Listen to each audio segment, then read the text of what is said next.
In this riveting narrative, Jessica, a woman who has endured years of abuse at the hands of her husband Nicholas, makes a courageous decision to escape with her son John in pursuit of a safer and happier life. Their journey leads them to an abandoned house nestled in the woods, where they encounter Thomas, a man with his own troubled past. As Jessica and Thomas share their harrowing stories, an unspoken bond forms between them, offering hope and protection. Meanwhile, Nicholas, consumed by rage, embarks on a vengeful quest to track down his fleeing wife. This compelling tale promises to delve into themes of survival, the resilience of the human spirit, and the transformative power of newfound love. To stay updated on this gripping exploration, be sure to subscribe to the channel, give us a like, and leave your comments. And now, we enter the next chapter of Jessica's story. Jessica anxiously waited for Nicholas to drive out of the yard before springing into action. She hurriedly entered her son John's room, urging him to prepare for their imminent departure. Tearfully, John questioned their destination, to which Jessica replied with uncertainty, "I don't know yet, John. Just somewhere far away from here." As mother and son swiftly gathered essentials, a palpable sense of urgency hung in the air. John, looking up at his mother, asked, "Mom, are we going to get away from Daddy, so he won't hurt you anymore?" With determination in her eyes, Jessica reassured him, "Yes, sweetheart. We just have to hurry and get as far away as possible while he's gone." "Mommy, are you sure he won't find us?" "We'll do our best, John. When he does find us, we'll be safe," Jessica whispered as she packed a backpack with only the essentials. Taking out her passport and her son's papers, she intentionally left her cell phone behind, knowing Nicholas could use it to track them. Jessica's financial dependence on Nicholas complicated their escape. He controlled everything, from the money to her ability to work. The once seemingly reliable and good Nicholas had revealed his true colors after John's birth, becoming an abusive force in their lives. As the abuse escalated, Jessica's hope for a better future diminished, and she finally decided it was time to escape. The catalyst for their flight was a brutal incident where Nicholas, in a fit of rage, not only beat Jessica, but also struck John. It was the breaking point for Jessica. Realizing they needed to escape before things worsened, she planned to file for divorce and establish a new life before Nicholas could locate them. As they left the cottage village, Jessica and John walked briskly toward the bus stop. However, at the last moment, Jessica changed her mind, opting to catch the bus elsewhere. As they reached the edge of the forest, memories flooded back of a time they had run through these woods, emerging on the other side of town. An hour later, a significant chapter in their journey awaited them. They boarded the bus, exhausted yet content. Without bothering to check its destination, they traveled a short distance. 4 stops initially, and then a few more. Now, they found themselves at a gazebo-marked stop, surrounded by emptiness. Jessica overheard the bus mentioning that the village wasn't far, a pleasant journey through the woods taking about 15 minutes or a road trip lasting 30 to 40 minutes. Driven by weariness, they moved towards the forest. The need for shelter and rest became apparent. Jessica planned to approach someone for assistance, spend a peaceful night, and then figure out their next steps. However, the forest thickened, growing taller and darker. As dusk approached, Jessica contemplated spending the night in the woods. To her relief, the forest eventually gave way to a clearing, revealing a solitary house. Large, well-built, but seemingly abandoned. Curiosity mixed with caution, Jessica and John approached the house. Despite its exterior appearance, the inside was surprisingly orderly. Jessica decided against disturbing anything, acknowledging the possibility of an owner. They ate the sandwiches from home, and John, exhausted, drifted into a deep sleep. While lying awake, Jessica listened to the unfamiliar night sounds. However, a disturbing dream gripped her, fading as she awoke to an unsettling noise, the refrigerator door opening. Panic set in as she noticed a light emanating from the kitchen, unnoticed before. Jessica, sensing a potential threat, faced the dilemma of negotiating their safety or attempting to leave unnoticed.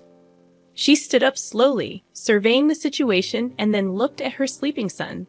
The kitchen door swung open, revealing a big man with a beard and goggle eyes, about a decade older than her. Realizing her predicament, Jessica pleaded, "Please forgive us. We thought the house was abandoned, and we just got lost. We'll leave as soon as it's light."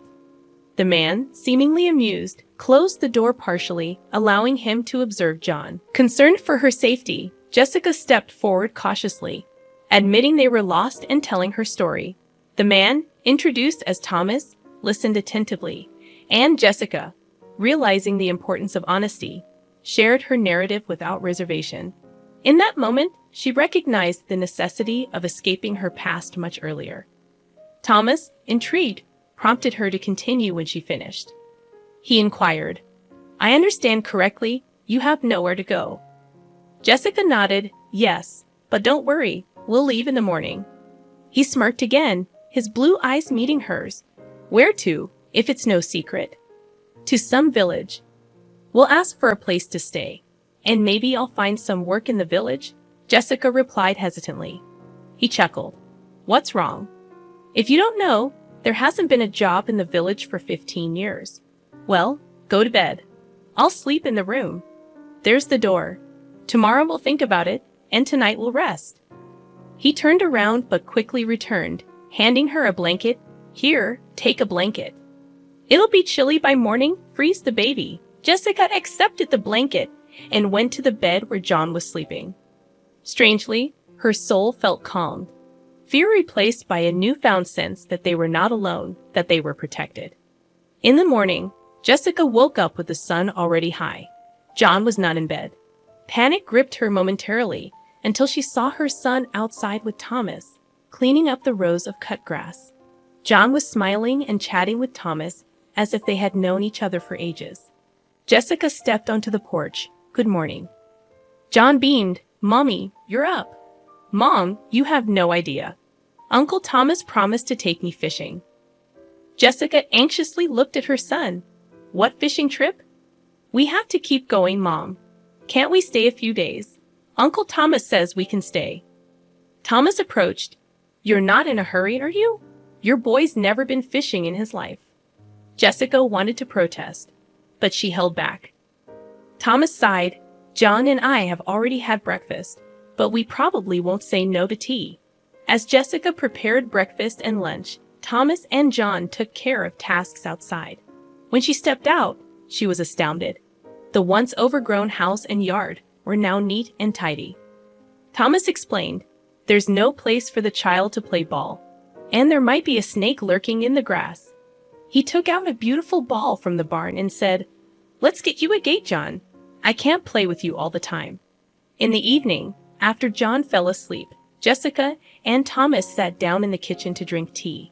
Curious, Jessica asked, "Thomas, if you don't want to answer, I understand. But still, what are you doing here? You don't look like a countryman." Thomas smiled. "It didn't work out, did it? Oh, I tried so hard. My story is as banal as yours. My wife cheated on me with my best friend." Jessica gasped. "You killed them, and now you're hiding." Thomas looked at her in surprise, then laughed.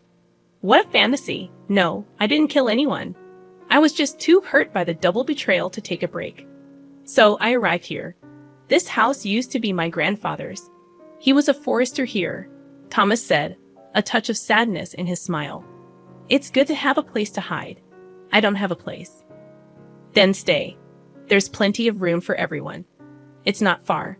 A 10-minute walk from the village. I'll show you," he'd offered. Jessica didn't say anything. It all sounded promising, but living without money seemed impossible. They would eat Thomas's food, and then what? A week passed quickly, then another. One day, Jessica approached Thomas. "Thomas, how long can we sit on your neck? I have to do something. I have to find a place to go, a place to work, a place to live. You can't babysit us all the time." Meanwhile, John was doing well, putting the ball in the goal, oblivious to their conversation. Thomas replied, "It's not like I'm chasing you, but I totally understand. Why don't we all go back to the city together? I've got a big apartment. You can have your own room while you get settled." Jessica looked at him fearfully, but that's where Nicholas is. Exactly. Are you going to spend the rest of your life hiding from him in the woods? That's not the point. What about John? He's going to school this year. He needs to socialize with his peers. 3 days later, they moved back to the town with Thomas. Jessica wasn't sure if it was the right decision, but Thomas was telling the truth. She couldn't spend her whole life in hiding. When Jessica had initially shared her story with Thomas that first night in the forest home, she hadn't gone into detail about Nicholas's abuse. However, when they lived together, she opened up about the extent of the torment. Thomas clenched his fists, white-knuckled with rage, vowing never to let Nicholas harm Jessica or John again. That night, Jessica cried in Thomas's arms, releasing years of humiliation and fear. She felt lighter and calmer, knowing she now had a guardian angel in Thomas. Over time, John and Thomas grew close. In the city, they spent quality time together, as Thomas promised, taking John fishing and teaching him valuable life skills. They went on camping and fishing trips, forming a strong male friendship. Nicholas eventually found Jessica a few months later, but by then, Jessica had a newfound support system in Thomas. She loved it so much that she filed for divorce as soon as she arrived.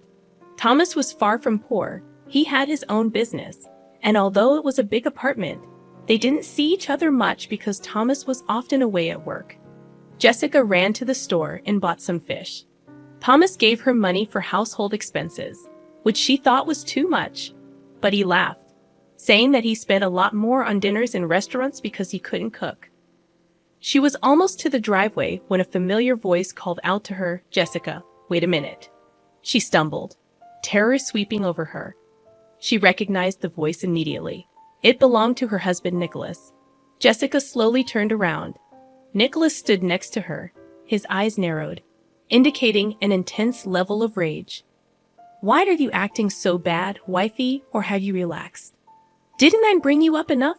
He clenched his fists, and Jessica squirmed, covering her face with her hands. She heard some kind of slap, then a loud thud, but there was no punch. Cautiously, she opened her eyes. Nicholas was lying on the ground, with Thomas towering over him. "Remember, weakling, if I ever see you near her or Jan again, I will bury you in the asphalt. You got it? Who are you? Who the hell are you?" Thomas pulled out a business card and shoved it into Nicholas's pocket. "I'm the man who will keep them safe forever." He turned around, took the bag from Jessica's hands, and pushed her toward the entryway. Jessica walked and smiled. She had such hope. She was even afraid to admit to herself that she had fallen in love with Thomas. "Like a girl in front of the door," he asked. "When's the divorce?" "In 5 days. We have to get married, you realize?" Thomas spoke in a long and rambling voice. Jessica turned to him and gave him a quick kiss. "I agree." Thomas looked up, frozen, then asked, "And you won't be disgusted to live with me? I'm talking about real life." Jessica laughed. "How could it be disgusting with someone you love, Tom?" Thomas was a little confused, then dropped the package and picked her up in his arms. "Are you serious? I didn't even dare to dream of such a thing." Shortly after, Jessica and Thomas married. They had a daughter named Anna, and John, now a big brother, was very proud. Nicholas didn't cause any more problems. It seemed he had found a new victim and was now preoccupied with her. Jessica continued to work, coming home to her loving husband and 2 children. Thomas tried to spend as much time with his family as possible. When John went to school, he made many friends, and Thomas and Jessica enjoyed watching their son grow up to be a healthy and fun-loving child. A few years later, another son was born to them. Now both the baby and Anna ran after their older brother, and John willingly played with them. Jessica thanked fate for this new life full of love and family warmth. Next to Thomas, she truly blossomed and believed in herself and her strength. After Nicholas ran into Thomas at Jessica's doorstep, he didn't show up for a while. A couple of months later, Jessica happened to see him on the street. Nicholas was walking with his arm around a skinny girl in her 20s. Jessica realized, from her frightened look, that this poor girl had fallen into the clutches of a tyrant and a domestic abuser. Jessica and Thomas had seen Nicholas several times with different women. Apparently, he would find a victim, marry her, and then, when she ran away, look for the next unfortunate one. When John grew up, Jessica once talked to him about his former father. It turned out he tried to get in touch with his son a couple of times, but John stayed away from the guy. He loved his real dad, Thomas. The last time they heard from Nicholas was about 5 years ago. They say he married some rich widow. I guess he got lucky, and now he may not be looking for another victim, but just enjoying life at her expense. After Nicholas married the rich widow, he was happy at first. Finally, life was getting better, no money problems, no need to work, just enjoying himself. However, over time, it turned out that his new spouse was an overbearing, dominant woman who constantly humiliated and insulted Nicholas, forcing him to fulfill humiliating whims. He tolerated all her antics because she made a will in his favor. Therefore, Nicholas hoped to endure and, after her death, get a rich inheritance. For the sake of this, he was ready to bear any humiliation from his own wife. However, in the end, such a life broke Nicholas. He drank himself to sleep, almost lost his mind from constant abuse, and then the widow changed her mind, amending the will and depriving her husband of the right of inheritance. In the end, Nicholas was left with nothing. The cruel, dominant spouse threw him out on the street, taking all his money and property. The boomerang of his misdeeds came back and ruined Nicholas's own life. As John grew older, it was hard for him to realize and believe what his own father, Nicholas, had once done. He heard stories from his mom about the beatings and humiliations she suffered from this cruel and heartless man. John couldn't understand how it was possible to beat and torture his own wife, the mother of his child. When John was about 12 years old, Jessica carefully told him about the incident when Nicholas had hit him, a little boy, and how he had thrown him to the corner of the room when John had stood up for his mom. Goosebumps ran down John's spine at the realization of that horror and pain. He couldn't believe for a long time that it was his own father doing that. A man who was supposed to love, protect, and defend his family, but instead caused them unbearable suffering. John was truly grateful to fate that he had another man by his side now. His dad, Thomas, sensitive, responsive, and so dear. It was him that John considered a real father and role model. When they were already a happy and friendly family, Jessica suggested that they go together to that abandoned cabin in the woods where they had once found shelter. The whole family happily agreed. They arrived in the woods, found a clearing with a house that looked abandoned as well. Stepping inside, Jessica and Thomas felt nostalgic, remembering their first meeting. For the boys, it was an exciting adventure to spend the night as a family in an old house in the middle of the woods. They listened with delight to their parents' stories about those events, how mom and dad met and fell in love. In those days, there was an atmosphere of unity, warmth, and love in the forest. In the evenings, everyone sat around the fire, baked sausages, told stories, and played games. One day, a thunderstorm suddenly began. Heavy clouds covered the sky, a strong wind blew, and then there was a real hurricane. It seemed that the old house was about to collapse from the gusts of wind. Thunder rumbled, lightning flashed. The children huddled fearfully around their parents, but Thomas was not confused. He calmed everyone down and took them to the safest room in the house. Then he boarded up the windows and doors to keep the drafts out. When the storm subsided a little, Thomas lit the fireplace, and the house became cozy. Thomas got chocolate, marshmallows, and flashlights out of his backpack. They had an impromptu picnic right on the living room floor. The kids were so grateful to Thomas. Thanks to his resourcefulness and courage, everyone stayed safe and sound. Now the story of how the head of the family saved everyone has become a family legend. The story of the hurricane. Once again, it clearly demonstrated to Jessica the fundamental difference between Thomas and her ex-husband Nicholas. In a critical situation, Nicholas only swore and blamed everyone around him. He never sacrificed his comfort for the well-being of his family. Thomas, on the other hand, did not hesitate to risk himself to shelter and save his loved ones. He acted decisively and rationally. His coolness and resourcefulness were admirable. After everything that had happened, Jessica was firmly convinced that with Thomas, she and the children would be safe. With him, they could survive any hardships and storms because he is a real man, a pillar of safety and security for the family. When compared to spineless Nicholas, it's just night and day. With Thomas, Jessica found real peace of mind, love, and care. She thanked fate for this meeting every day. This trip brought the whole family together even more. When they returned home, rested and happy, they remembered this unforgettable adventure for a long time and thanked the abandoned house that had once been the beginning of their new family.